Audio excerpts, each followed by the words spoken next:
السلام علیکم ناظرین، سبلائم کسوٹی کے ساتھ آپ کا میزبان ملک ارشد آپ سب کے لیے ڈھیر ساری نیک خواہشات لے کے حاضر ہے۔ جناب ہمارے ماہرین پروفیسر ناصر سید صاحب، عزیز جاز صاحب، مشتاق شباب صاحب بنفس نفیس موجود ہیں، اور ہمارے کنٹیسٹنٹ جو ہیں تو آج علامہ مقصود احمد سلفی صاحب وہ ہیں۔ جناب علی، علم و ادب کا حوالہ ہو، مذہبی حوالہ ہو یا خدمات کا حوالہ ہو، مولانا صاحب جو ہیں تو وہ بہت آگے ہیں۔ دیکھتے ہیں جی کہ کیا چیلنج کرتے ہیں۔ السلام علیکم سر۔ وعلیکم السلام۔ جی شخصیت ہے جی سلفی صاحب بہت شکریہ، آپ تشریف لائے۔ شخصیت ہے تو آپ کے تو شعبے ہیں بہت۔ کیا آپ نے کسی مرد شخصیت کو پوچھا ہے؟ جی بڑی شخصیت۔ کیا وہ شخصیت حیات ہیں؟ نہیں، حیات نہیں، اس وقت حیات نہیں ہے۔ آپ نے کیسی شخصیت کو پوچھا ہے؟ اگر آپ نے کیسی شخصیت کو پوچھا ہے جو حیات نہیں ہے اس وقت، تو کیا ان کے انتقال کو 30 سال کا عرصہ ہو گیا ہے؟ نہیں، زیادہ ہے، 30 سال سے زیادہ عرصہ ہو گیا ان کے انتقال کو۔ تو ان کا تعلق کیا کوئی وہی مذہبی یا روحانی شخصیت تھی وہ؟ نہیں، مذہبی روحانی شخصیت نہیں تھی، اور ان کے انتقال کو 30 سال سے زیادہ کا عرصہ ہو چکا ہے۔ شعر و ادب سے تعلق تھا؟ جی شعر و ادب سے بھی تھا، بھی تھا، شعر و ادب سے ان کا تعلق بھی تھا، اور 30 سال سے زیادہ عرصہ ان کے انتقال کو ہو چکا ہے۔ شعر و ادب سے ان کا تعلق تھا، یعنی وہ ان معنوں میں جب ہم شعر و ادب سے کہتے ہیں شاعر تھے یا شاعر تھے؟ ادب سے کچھ ان کا وہ تھا، شاعری بھی تھوڑی بہت ان کی ہے، تھوڑی بہت کی ہے شاعری۔ اچھا، کیا ان کا تعلق پشاور سے تھا؟ جی بالکل پشاور سے تھا۔ پشاور سے تھا۔ تو پشاور کی کوئی ایسی شخصیت جنہوں نے شعر و ادب کیا، کیا صحافت سے بھی ان کا تعلق تھا؟ نہیں، صحافت سے نہیں، کوئی تعلق نہیں تھا۔ جیسے ابوالکیف کیفی صاحب کا تعلق صحافت سے بھی تھا اور شعر و ادب سے بھی تھا، اور اچھا وہ ایک ایسی جو پشاور سے جی پشاور تھا، اور ان کے 30 سال سے زیادہ عرصہ ان کے انتقال کو ہو چکا ہے، اور آپ کہتے ہیں کہ وہ ان معنوں میں روحانی یا مذہبی شخصیت نہیں تھی۔ سید زادے تھے، سید زادے تھے، سید زادے تھے تو شاعر تھے، تو کیا پروفیسر بھی تھے؟ جی پروفیسر بھی رہ چکے ہیں۔ جی سر تھوڑی سی اگر میں وہ کر دوں نا، مطلب کہ ان کی شہرت شاعری نہیں ہے، شاعری نہیں ہے، ادب سے نثر ہے، نثر کے قصہ خوانی سے تو تعلق نہیں تھا؟ پشاور سے تھا، یہ مجھے نہیں پتا کہ قصہ خوانی، ہاں پشاور سے تھا، سٹی جی جی۔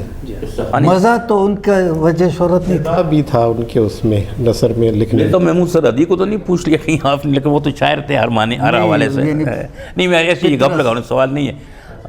تو کیا وہ کوہاٹی کے علاقے کے رہنے والے تھے؟ مجھے ایگزیکٹ ان کے علاقے کا پتہ۔ اچھا، کیا ان کے کوئی اور بھائی براڈ کاسٹنگ کی دنیا کے بڑا نام تھے؟ جی۔ پھر آپ نے پطرس بخاری کا پوچھا ہے؟ پطرس بخاری تھا۔ جناب علی، میں نے اپنے جتنی بھی آڈینس سے بتا دوں 13 سوالوں میں بھول گیا جناب، یہ تو بڑا مشکل تھا اور بڑا آسان شاعری کیسے ہو گیا؟ وزری کے پشاور طے ہو گیا اور نثر طے ہو گئی۔ شاعری سے پطرس بخاری کا تعلق شاعری سے نہیں تھا، زڑ بخاری کا تھا۔ زڑ بخاری شاعر تھے۔ نہیں، انہوں نے پھر کلیئر کر دیا کہ وہ شاعری نہیں، لیکن میرا خیال ہے پطرس بخاری نے شعر کہے ہیں، پطرس بخاری نے شعر کہے ہیں۔ زڑ بخاری کی تو شعری مجموعہ بھی ہے نا، ان کا شعری مجموعہ نہیں ہے، مگر انہوں نے شعر کہے ہیں، اور ان کا جو اصل جو وجہ شہرت ہے وہ مزاح ہے، مزاح ہے نا ان کی۔ پطرس بخاری کی بات کریں جی بالکل آتا ہے،